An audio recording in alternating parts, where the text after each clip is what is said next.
En el siguiente vídeo quiero explicarte cómo la guerra de Ucrania, la guerra que está lanzando Putin, puede acabar con Bitcoin. Sé que a primera vista y de primeras esto quizá no tenga sentido porque no estés viendo las conexiones que quiero cubrir en el siguiente vídeo. Quédate hasta el final porque voy a explicarte con mucho detalle dónde está la conexión no tan evidente, el sector de activos digitales y lo que está ocurriendo a nivel geopolítico. Dentro de apenas unas horas se hará pública, si no ocurre nada raro, la sentencia que condene de forma definitiva al ex CEO de FTX, una de las mayores estafas del sector de activos digitales. Y digo una de las mayores estafas porque quizá no hayamos visto todas las estafas que tenemos que ver en el sector de activos digitales. Y es que los giros de acontecimiento que pueden ocurrir en los próximos meses pueden dejar a absolutamente todos sorprendidos. Y como siempre digo en todos mis vídeos, el siguiente vídeo no es un consejo financiero, simplemente es mi opinión. No te creas nada de lo que cuento, contrasta la información y llega a tus propias conclusiones.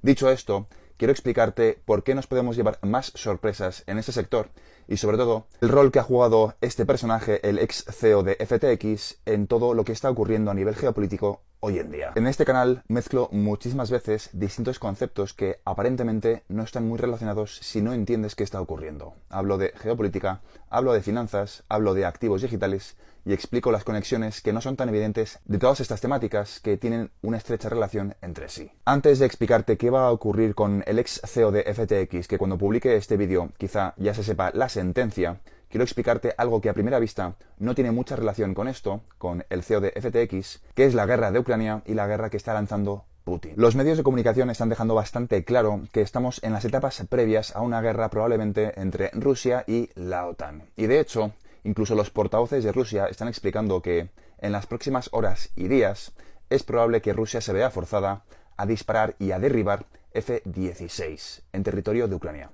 La diferencia es que hasta ahora Ucrania tenía aeródromos y ahora, a estas alturas, después de los bombardeos de estos últimos días, a Ucrania no le quedan aeródromos en teoría operativos. Con lo cual el problema que se plantea es de dónde están despegando estos F-16 que Rusia planea derribar. Y es que el problema al que nos podemos enfrentar en las próximas horas y en los próximos días es que de repente Putin decida tirar abajo un F-16 o algún tipo de avión que haya despegado no en territorio ucraniano, sino que haya despegado desde un aeródromo controlado por la OTAN, en suelo controlado por la OTAN. Estalló la guerra de Ucrania, expliqué que estábamos en el preludio de una guerra de activos digitales. Vimos, y lo digo en muchísimos vídeos, cómo la guerra financiera evoluciona a una guerra militar y ahora vamos a ver cómo evoluciona y llega a la última fase, que es una guerra de activos digitales. Y es que uno de los portavoces del mayor servicio de inteligencia de Rusia, FSB, ha explicado que son conscientes de que Estados Unidos y Reino Unido están detrás de los ataques de Moscú, de los ataques terroristas. Y aquí es donde está la parte interesante y la conexión con quizá el ex CEO de FTX, con gran parte del sector de activos digitales que es hasta ahora uno de los más opacos de todos. Me refiero a Tether.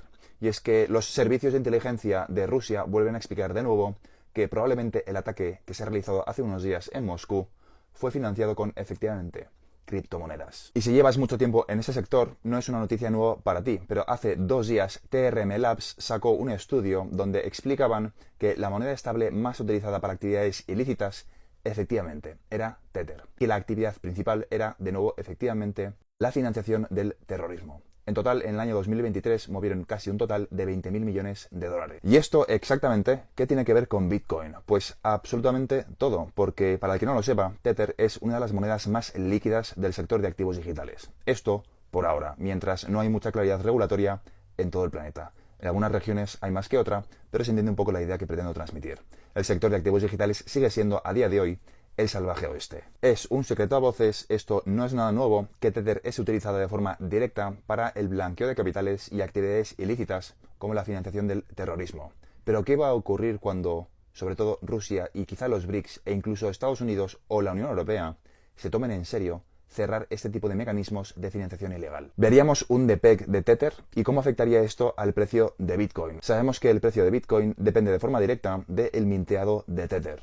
¿Qué ocurriría con el precio de Bitcoin y con la viabilidad de este ecosistema, en concreto el de Bitcoin, si de repente nos encontramos con que cierran Tether por motivos terroristas. Y dándole una vuelta de tuerca más, ¿ha sido en realidad la moneda del ex CEO de FTX utilizada para financiar este tipo de actividades ilícitas? Un depeg de Tether afectaría obviamente al precio de Bitcoin, pero la gran diferencia entre lo que está ocurriendo ahora o lo que puede ocurrir en el futuro y lo que ha ocurrido en el pasado, una vez veamos fuertes correcciones de Bitcoin, la diferencia de antes es que esta vez las instituciones tienen exposición a Bitcoin. ¿Y qué le va a ocurrir al sistema financiero tradicional cuando de repente se encuentren con activos que sufren de repente fuertes correcciones? Igual el sistema financiero tradicional se ve forzado a liquidar otras posiciones, como por ejemplo en el sector de la bolsa. Lo que te quiero transmitir con este vídeo realmente es lo siguiente, es una idea muy simple. El sector de activos digitales, las finanzas tradicionales y la geopolítica son tres sectores, son tres conceptos que no puedes separar. Tienes que analizarlo todo de forma simultánea porque tienen muchísima más conexión. El mercado de utilidad que todos estamos esperando para activos que cumplen con la regulación, con el estándar ISO 20022, es decir, XRP, XLM y los demás, va a venir catapultado probablemente por algún tipo de evento geopolítico, algún tipo de evento financiero que marque un antes y un después en la historia de las finanzas. Sabemos que los BRICS están empezando a utilizar un sistema financiero, un sistema de comunicación alternativo al dólar. Están dejando de utilizar SWIFT. Y la gran pregunta es,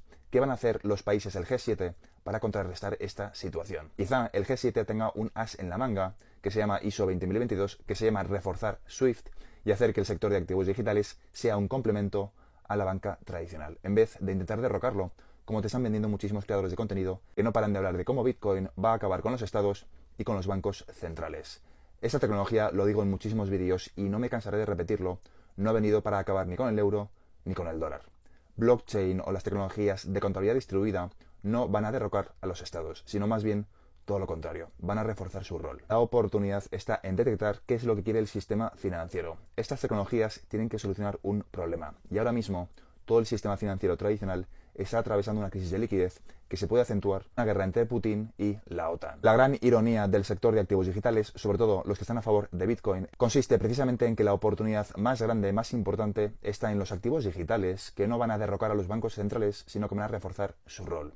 Activos digitales que los bancos centrales van a utilizar para mover liquidez, para mover valor en el sistema financiero tradicional.